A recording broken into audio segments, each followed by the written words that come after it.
Selamat datang di channel Denny Akbar. Novel Menantu Dewa Obat.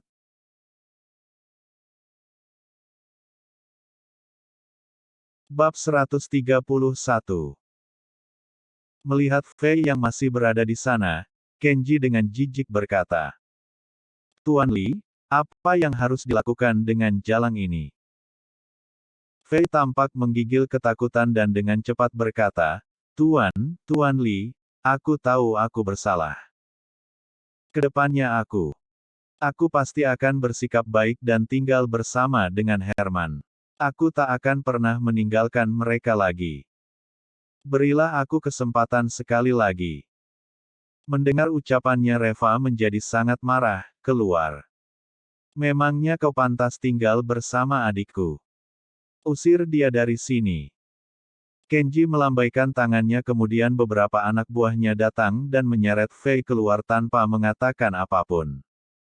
"Katakanlah, ada apa mencariku?" tanya Reva. Kenji mencibir dan berkata, "Begini, Tuan Li, apakah kau pernah mendengar tentang konferensi pertukaran ilmu medis 6 Provinsi Selatan?" Reva pernah mendengar tentang konferensi ini. Dulu Dr. Tanaka pernah mengatakan bahwa Dr. Hale datang ke sini demi menghadiri konferensi pertukaran ilmu medis ini. Menurut Dr. Tanaka, konferensi pertukaran ilmu medis 6 provinsi ini merupakan acara penting dari komunitas ilmu medis 6 provinsi selatan.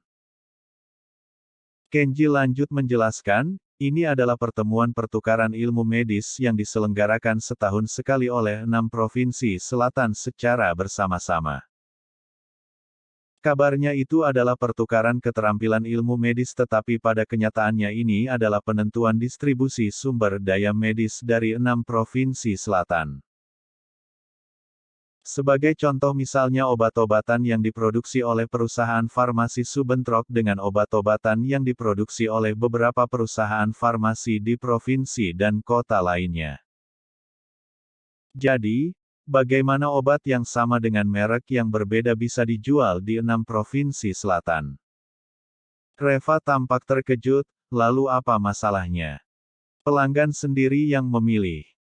Bukankah obat-obatan ini dan menentukan mau membeli yang mana? Kenji mengangguk dan berkata, "Ya, pada awalnya memang seperti itu tetapi belakangan terjadi beberapa masalah.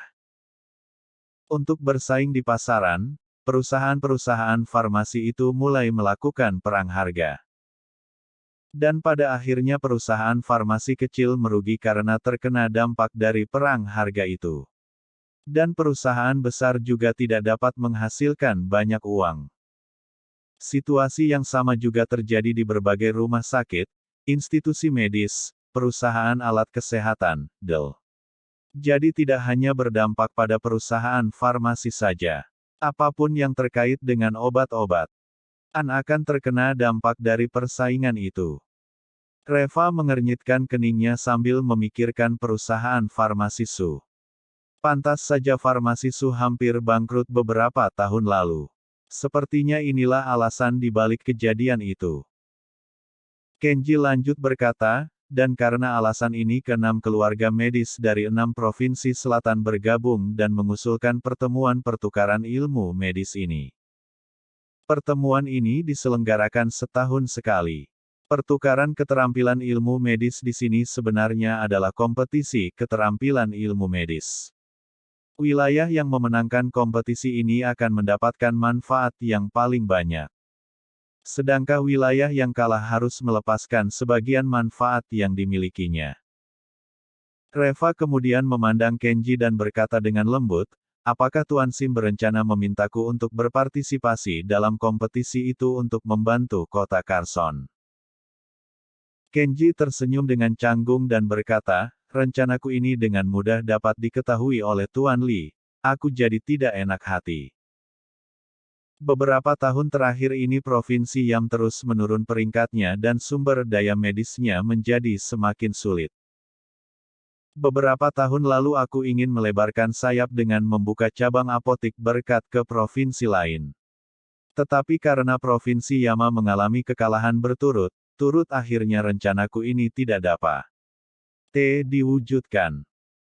Perusahaan farmasi Su juga sama, bisnis utamanya hanya terbatas pada beberapa kota di Provinsi Yama dan tidak dapat melebarkan sayapnya. Jika kali ini Provinsi Yama bisa menang, dalam setahun apotik berkat sendiri saja sudah dapat melipat gandakan asetnya. Tuan Li, jika kau bersedia untuk berpartisipasi dalam kompetisi ini dan membuat Provinsi Yama menang, nantinya aku akan memberikan 10% saham apotik berkat kepadamu. Reva merenungkannya sejenak lalu berkata dengan lembut, mungkin aku akan menghadiri konferensi pertukaran ilmu medis ini untuk melihat-lihat. Tetapi, aku belum tentu akan ikut dalam kompetisi itu. Aku tidak ingin terlalu banyak orang tahu mengenai diriku. Meskipun Reva mendapatkan ilmu warisan dari Liontik Giok leluhur keluarganya, tetapi kejadian ini mengakibatkan pemusnahan keluarganya di masa lalu. Dia tidak ingin mengekspor dirinya sendiri sebelum memiliki kekuatan yang cukup. Dia harus tetap bersikap rendah hati sambil mengumpulkan kekuatan dan menyelidiki sebab kehancuran keluarganya lalu membalaskan dendam darah keluarganya dan membangkitkan kembali kejayaan keluarga Li. Seperti masa lalu. Bab 132. Kenji tampak sedikit kecewa tetapi dia tetap menganggukkan kepalanya. Aku mengerti. Selanjutnya Reva langsung pergi ke Villa Rose Garden. Dalam menangani masalah Tiger benar-benar dapat diandalkan. Dia telah memindahkan semua barang milik Herman ke villa ini. Dan ada seorang wanita berusia 50-an yang datang bersamanya. Dia adalah tetangga Herman. Dan Herman memanggilnya dengan sebutan Bibi Mina. Dia adalah orang yang baik. Biasanya ketika Herman tidak berada di rumah dia akan membantu merawat Yuri. Bibi Mina biasanya melakukan beberapa pekerjaan keterampilan tangan di rumahnya dan menghasilkan $1.000 lebih dalam sebulan untuk menghidupi keluarganya. Tiger ingin memberikan pengasuhnya untuk Herman tetapi setelah dipikir-pikir Herman merasa lebih baik mempekerjakan Bibi Mina. Pertama karena Bibi Mina sangat menyukai Yuri dan yang kedua karena dia sudah mengenalnya dan Herman akan merasa lebih tenang jika Bibi Mina yang merawat Yuri. Tiger melakukan pekerjaannya dengan cepat dan tegas. Dia langsung memberikan $30.000 kepada Bibi Mina dan mengatakan itu adalah gajinya untuk setengah tahun. Yang berarti gajinya $5.000 per bulan. Bibi Mina tampak ketakutan. Suaminya yang bekerja sebagai kurir pengantar barang di luaran pun tak dapat menghasilkan $5.000 sebulan. Awalnya dia tidak berani menerimanya tetapi Tiger menjejalkan uang itu ke tangan Bibi Mina. Dan Herman juga ikut membujuknya yang akhirnya Bibi Mina baru berani menerima uang itu. Dengan gaji sebanyak ini ke depannya dia tidak perlu lagi melakukan pekerjaan keterampilan tangan. Tugasnya hanyalah tinggal di villa ini dan menjaga serta merawat Yuri dengan baik. Untuk membuat Bibi Mina lebih nyaman, Tiger memberikan sebuah rumah dengan 3 kamar tidur dan 1 ruang tamu di sekitar Villa Rose Garden. Kemudian dia meminta keluarga Bibi Mina untuk pindah ke rumah itu tanpa dipungut biaya sewa. Dengan cara ini jika kadang-kadang Bibi Mina ingin pulang ke rumahnya untuk mengawasi keluarganya juga lebih praktis. Reva merasa puas dengan pengaturan yang dilakukan oleh Tiger. Tiger ini memang pintar. Melihat ini semua Herman pun terlihat canggung. Saat Tiger memberinya villa ini, Herman sudah merasa tidak enak hati untuk menerimanya. Dan sekarang Tiger malah memberikan biaya pengasuh juga tanpa diminta. Bahkan tempat tinggal pengasuh pun diatur oleh Tiger. Dia merasa semua hal tidak menyenangkan yang telah dialaminya pada masa lalu sudah sirna semua sekarang. Kak Tiger, ini terlalu merepotkanmu. Uang ini, anggap saja aku meminjamnya dulu darimu. Nanti saat aku mendapatkan uang, aku akan mengembalikannya kepadamu. Dengan cepat Tiger mengibaskan tangannya, Kak Herman, jangan berbicara seperti itu terhadapku. Ini memang sudah seharusnya kulakukan. Aku sudah menganggap kau sebagai keluargaku sendiri. Jika kau berbicara seperti itu berarti kau tidak memandangku. Memangnya kenapa dengan uang itu? Jika kau masih berbicara seperti itu maka aku akan marah. Reva tersenyum dan menepuk bahu Herman dan berkata, tidak apa-apa, nanti setelah kau bekerja di perusahaan kau dapat memberikan posisi yang baik untuk Tiger. Berikan saja gaji yang lebih tinggi untuknya, sama saja kan? Herman tidak bisa untuk tidak tertegun dengan ucapan Reva dan dia berkata dengan suara pelan, Reva, jangan asal bicara. Kak Tiger memiliki bisnis yang besar. Dia dapat menghasilkan ratusan juta dalam sebulan. Aku mesti memberikan posisi apa untuknya. Mata Tiger tampak berbinar. Dia tahu bahwa Reva meminta Herman mengatur posisi untuknya di perusahaan hanya demi memudahkannya untuk bekerja di bawah Reva. Jabatannya tidak penting. Yang penting adalah dia akan melakukan sesuatu untuk Reva nantinya. Dan statusnya juga sangat penting. Dan mengenai penghasilan, hehehe. Apakah sulit bagi seorang Reva untuk mendapatkan penghasilan nantinya? Kak Herman, kalau begitu ke depannya aku akan mengikutimu. Tiger dengan cepat menambahkan, posisi apapun tidak masalah. Aku ini tidak takut susah. Aku bisa melakukan apa saja.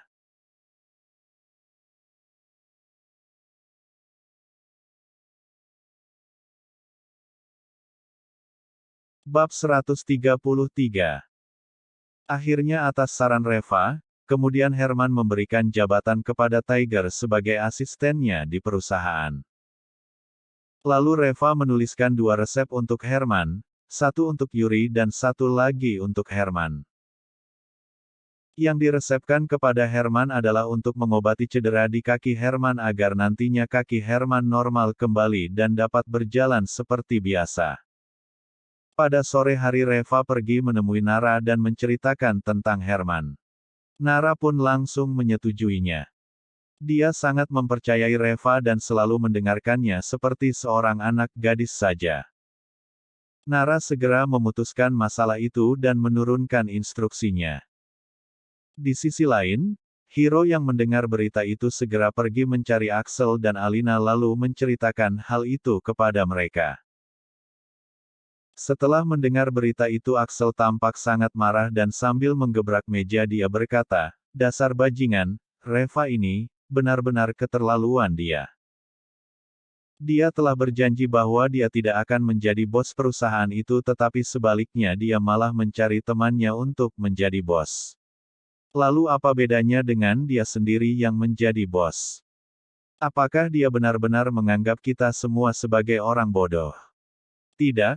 Aku harus mencari Nara. Lalu Hiro dengan cepat berkata, Pak, tidak ada gunanya kau mencari Kak Nara sekarang. Kau lihat saja sekarang Kak Nara telah ditipu oleh Reva. Apapun masalahnya dia selalu berada di pihak Reva. Jika kau pergi mencarinya pasti akan bertengkar dengan parah dan tidak membuahkan hasil apa-apa. Semakin kau bertengkar dengannya bukankah dia akan menjadi semakin dekat dengan Reva dan merasa Reva lebih baik. Axel mengernyitkan keningnya dan berkata, tetapi kita kan tidak mungkin berpangku tangan saja tanpa melakukan apa-apa. Apakah aku harus diam saja di rumah dan melihat Reva menelan semua harta keluarga Su? Kemudian Hiro tersenyum dan berkata, Pak, jangan khawatir. Aku akan menangani masalah ini. Di perusahaan itu aku masih ada beberapa teman baik. Aku akan pergi mencari dan memberitahu mereka semua untuk membuat bos yang baru itu tak dapat bekerja di sana. Nantinya jika Kak Nara menanyakan hal ini, kau hanya perlu mencegahnya agar tidak membuat masalah ini menjadi besar dan semuanya akan beres.